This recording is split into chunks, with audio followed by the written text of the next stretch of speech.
Welcome back to the second video in making sense of cabinet vision. In the last video, we kind of ended in the cabinet editing layer, so to speak. And so in this video, I want to take a little bit of a deeper dive into into editing cabinets. Hopefully this is a much shorter video, so we're just going to kind of focus on editing the cabinets and going through all the tabs. And let's just get right into it. So if I double click into my cabinet, that brings us into the cabinet editing layer, like for this cabinet. Like I said in the last video, you can click on these parts and we've got some, you got the inspector panel that you can make changes. But if we look right up here, we have properties. And if we click the properties button, we've got a few different tabs that we can select. If I go ahead and select the first one, General, it brings up this cabinet properties window and we can go through all of them from here. It's the exact same as up there. Alright, so we're going to kind of just pick, I'm just going to start with the general and just kind of work our way over. I'm going to let you know on the up front, I haven't used everything in here. So there's going to be stuff that I don't really know how it works. So again, goes back to the whole, I'm not a pro, I'm just kind of letting you guys know what I know. So general, pretty self-explanatory. You've got your name. Right now it's the standard base. I think we can just take it, let's just see if that changes. We can describe it. We got the class that we can change. Let's say we started out with a base, but through editing it morphed into something else like an upper cabinet. We can change that. And then you got some dimensions here. If we go to the construction tab, this is going to be the schedule selector, same as when we started a new job. I guess the best way to describe this is, let's say you have a job and it's all wood cabinets, and then they say in this one room, after you've built the job out, they're like, I want this to be frameless and a laminate cabinet or whatever it is. And so you'd be like, okay, well I can go into this cabinet and I can change my schedule to like frameless laminate and it'll apply it to this cabinet. Same with the drawer boxes and then your rollouts. So it'll let you apply it here and it won't change anything outside the cabinet. Materials, it's the same concept. If you started out with a different material and then you want to make a cabinet that's, you have a room with a different cabinet, different materials, you can change it on that cabinet. Doors, for the drawer fronts and the doors, same thing. I can go in, say I have a different style I want to apply. This is where I'm going to do that. Hardware, same thing. I can add, let's say I'm doing a little powder bath vanity and you're like, hey, I know exactly where the handles are going to go here, so I just want to go ahead and drill them. I can do that, or apply different hinges or a drawer guide schedule. Alright, so frame. So if we go to our frame, this is, so I work in 1.5 inch increments, and so our face frame material is set up in 1.5 inch increments generally.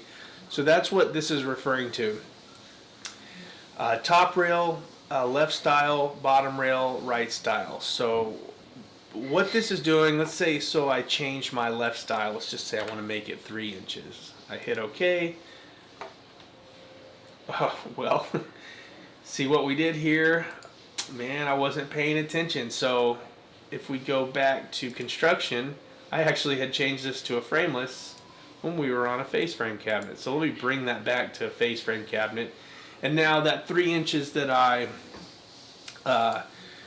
typed in changes this to 3 inches. So it's just another method of changing it here. So it's faster over here, but you can go in if you're already in there and you can make those changes there. Where were we? Okay, hardware. So the frame. I'm not really sure what the frame joints are. Miter, I guess it probably has to do with how it's set up to join the frames. I'm not going to go into too much detail there because I don't want to tell you something that I don't quite know. Now if we go over here to case, alright, case is a pretty important one. We've got top, bottom, and scribes. If we take a look at the top, right now it's got stretchers selected. So if I hit OK, we can go see that it's got stretchers. These are stretchers right here. So it's got them in place. So if we go back to case, let's say we want no top, and we hit OK, it should remove those stretchers for us. So, and then it's the same with full top. If you select full top, it's going to be solid, and so forth. So that is that. And then the bottom, less options, but same principle. If we want to remove the bottom, let's say for some funky reason they've got so much plumbing coming up out of the floor that, you know, there's no point in having a bottom there, take it out. You can take it out. So if we go back to case, let's add that bottom back. Alright, so scribes is a pretty important one. So right now, it's all set at 0, but what it is when we dado the body parts into our face frames. When you do that, you're going to have a little lip on the sides of the cabinet. And so those are your scribes. And I don't know why these are set at 0. They're supposed to be set at 1/4. So I'm going to change that now. I'm going to hit OK. And let's take a look at what we got here. So because I had 0 in there and I must have been tinkering around, this would have been flush with the body part, which we don't want that. So I put in a 1/4 inch scribe, and so that's going to give me 1/4 here. So if we get our little tape measure out just to verify, we've got 1/4. So let's go back to case, and let's say we want that right style to be 3/4 of an inch, and so we'll hit OK. And now you can see that if we compare it to the other side, that's still 1/4 and that is still 3/4. So the reason you would do that is if you have some sort of panel that you want to put on to the side where it's still flush, or you know, there's different reasons why you'd want to do that, but that's a pretty common one. Alright, so if we go back to case, your bottom, your left and right, it's all going to work the same. You're going to set your scribes to what you want, and then it'll do that. So if we go to toe, alright, so this is your toe kick, or what a toe plate, or whatever the terminology is out there. So the first thing we see here is toe height set at 4, and that is inches. So it is 4 inches high off the ground. The front recess is 3 inches back, so that's how far back it notches in. And then there is no back recess. If we go over here to back toe, it's set to none. So it's just solid straight in the back. I guess if you did want a toe kick in the back, probably to clear some sort of plumbing, or if there's some sort of an obstruction that runs down the base of the wall and floor, you know, then you could notch that out so you have like a channel for that. Alright, so on our left side toe and right side toe, we have a few options. We have unfinished, finished. Those are pretty self-explanatory. We've got notched end or full end, and these are the two that I primarily use. So right now, like you see this F in F, so that's set to finished. So you can drive that from another part of the program. But what I do need this for a lot of the times is, do I need this to be a notched end or a full end? And what I mean by that, so I'm going to click the left side, full. We're going to hit OK. Go into 3D. Let me go around to the front. And what we can see is that I no longer have a toe kick here. It looks like a little bit of one, but that's actually the face frame of the cabinet. Versus if I go over here, we actually have the toe kick cut out. The reason why you might want to do that is if we go to the section, let's take this left style and let's go ahead and put 3.5, actually 4, because I think the toe kick was set to 4. And now if we go to 3D, we can see that our face frame is coming down nice flush with the floor, and then our panel is coming down with the floor. So it's just a different look. If you want to like end a run of cabinets, sometimes we'll do that. We'll drop the body part all the way to the floor. We'll bring that face frame all the way down, so it kind of has a nice, clean, finished look. So that's what that's all about. And then if we go back, I don't really mess with these, so I don't know what to tell you there. Again, I don't want to lead you astray. And then these left and right recesses of the toe kick, I'm not 100% sure what drives that. I think that has to do with, and I'm not sure, like with like a frameless or a cabinet where the toe kick recesses in all the way around it. On like a commercial job, I think that's what that is for, but kind of like a detached toe kick maybe. So I'm not 100% sure on that, but it is something I can look into and see if I can come up with a better answer.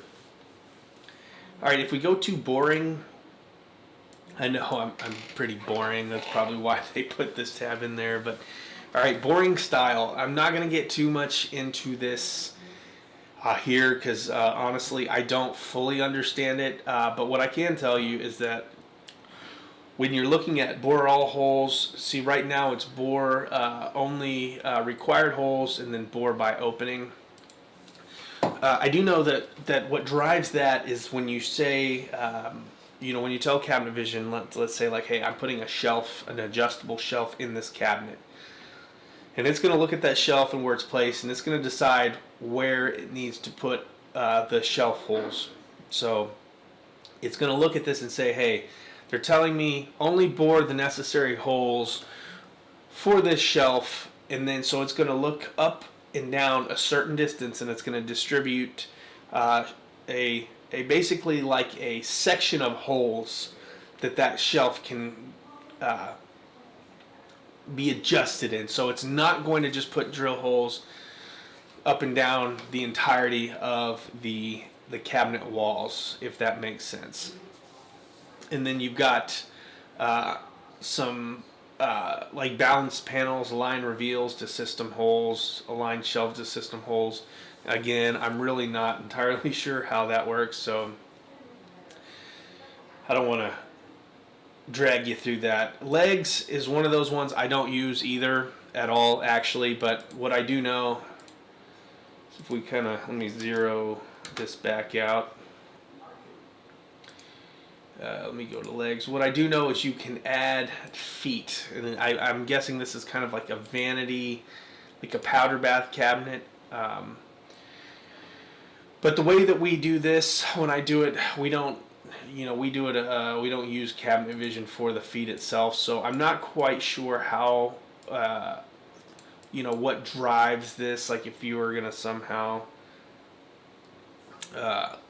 you place them where you need to under the cabinets. I'm not quite sure how to do that, or if that's more for like a visual look. But you can add feet, So maybe one of you guys out there has an answer for me here, and you can kind of enlighten me on how to use this section, because I've never used it. Flutes, same. Talked about it in the last. I don't really use it, so I don't really know how. And then finishes, we're back to graphical displays. So this is purely for graphics. So, okay, if we hit cancel out of here, we're in section. We're going to go briefly. I don't want to drag this video out too long, but we'll do some basic editing. So we're gonna turn this into like a 3-drawer cabinet, and I'll show you a couple things, and then we'll wrap it up. So what we can do here, well, first of all, let's get rid of these feet. They're distracting me because we don't need them. All right, so if we go hit this delete with nothing selected, hit this delete button, we can wipe out basically most of the components of this cabinet. All right, so if we click we can click on this main center opening. We are in the section face of the cabinet, so whatever we do is going to apply kind of towards the outside of the cabinet. So we do have some dimensions here, some we can't change. So if we have a 27-inch opening, because we're a 30-inch wide cabinet on an 1.5-inch face frame setup, I can't put 25 in here because I can't force that cabinet smaller. So if I want to make that cabinet smaller, I have to make my stiles and rails bigger. So that's why if you try to change some of these measurements, they're not going to change because it's constrained to. We got height same way. We can't change that without changing parts of the cabinets, and then we can lock certain things. All right, so now that we've got this selected, we've got some options we can choose from. We can add a door. I kind of covered on this in the last video, so I'm not going to do too much. So what we want to do, let's make this into a drawer bank. Just very easy drawer bank cabinet. So what I'm going to do is I'm going to click this front. I'm going to go to my horizontal multi-split. We're going to do, we've got this little bar that says multi-face openings. So it gives me some options. So it's asking me how many openings do I want to split into. And then it's asking me, do I want to do doors, drawers, or just open spaces? So let's say drawers. And I know this says 3 equal openings, but if I hit OK, you can see that they're not equal. So these two are equal, but this one is not equal. In fact, we can see at 4.5. That is because most cabinet companies out there, your top drawers will be a set height. For us, it's 5.5. Right now, with no changes to Cabinet Vision, it's showing 4.5, which is standard for a lot of shops out there. But this is correct. This is doing it, even though it said equal openings. This is how you want to do it. You want the first drawer or first 2 drawers to be a certain size, and then you can even them out below that. So if we look at these two, we can see that the height is 10. Now, one thing you can do, let's make this height 12. We'll say, oh, for some reason it didn't end up being even. Well, you can go in and see here, that's 8. You got 12. You can add them up and divide them by 2, and you can do it that way, or you can right-click the space. You can say equalize height. Now, when you click the first one, you say, and you select equalize height, it doesn't tell you, but it's looking for the second thing to equalize. It doesn't know what to equalize between, so it's like, okay, what's the second drawer that we need to equalize? So that's when you click the next one, and you click equalize height again, and then it'll say, okay, I'm going to equalize between those two. So one of those tips that, it doesn't tell you, it doesn't ask you what it wants to equalize with. So hopefully, if you're clicking around and something's not happening, that could be why there's certain things and it doesn't tell you, but it needs another one to reference. All right, that was long and drawn out, so we're going to move on. All right, if I click the top drawer, again, I've got this same panel. If I wanted to change it to a drawer or a false front, like a sink was going to go in there, or whatever. All right, so we've got open. We can hinge it, which you're not going to hinge drawers. We can, if we're talking about an inset drawer, we can make adjustments there. Box depth. Okay, so this is going to be your drawer box depth. If you have a set depth that you're working with, that's how you're going to change that. So down here we have some clearances. All right, so clearances are pretty important. But from, my advice is using Cabinet Vision for a while. If you find yourself having to make a lot of clearance changes while you're editing your cabinets, especially on your drawer boxes, that can be a problem. You should have your clearances pre-set up. And I know we haven't covered that. This is kind of an intro-level video, but this is just FYI. You can make clearance changes in the cabinet level, and you can get by. Like if there's just a thing, you gotta kind of cheat it to make something work. That's fine, but as a rule, you should kind of have your clearances or your hardware schedule kind of set up to where you don't really have to mess with those clearances too much. I know I harp on that. I'm just like, you can get it if you start doing changes here and there, you'll forget where you're making changes. You know, you want it nice and predictable. I think it's smart. It'll save you a lot of headaches. But anyway, you can make clearances. So whatever drawer box you're selecting, right now it looks like there's a 1/2 inch clearance on each side, which is pretty standard for like a side mount full extension guide. And then we've got our overlays, and that's going to be the drawer front. So let's say I change that to 1. It's going to increase this overlay by a 1/2 inch. You could do another 1 to the right, and so on and so forth. But we don't want to do that. We want to go back to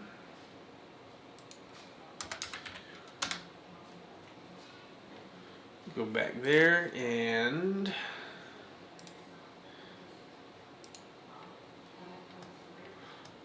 all right, so clicking back on the drawer, so we've covered our overlays and our clearances.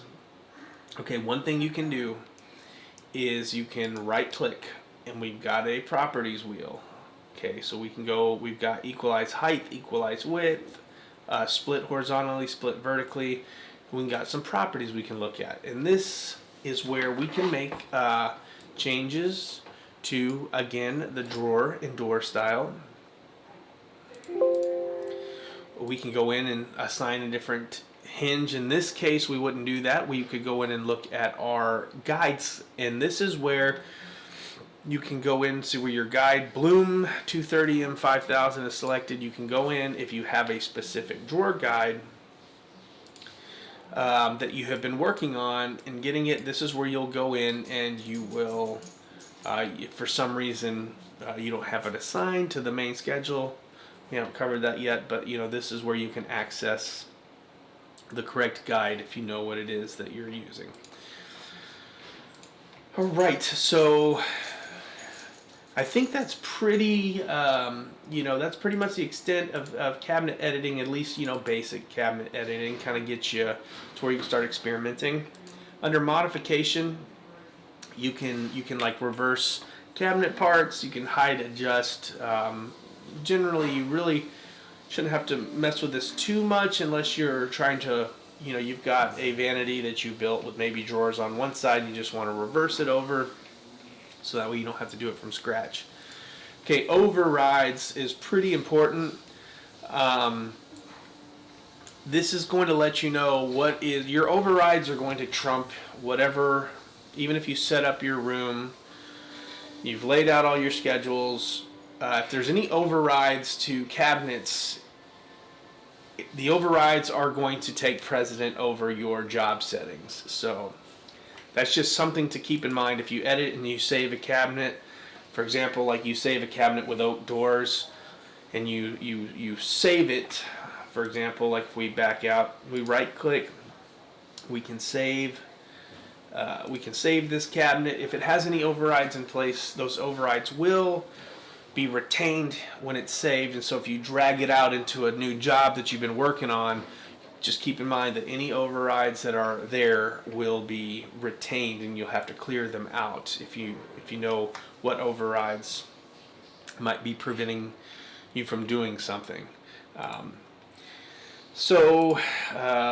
think that's probably a pretty good place to start with just basic cabinet editing. Obviously, you can get way into it more. Actually, I don't think we talked about the setting interior at all, so we'll just cover that real quick. Say I delete this back out, and let's say we go into our interior.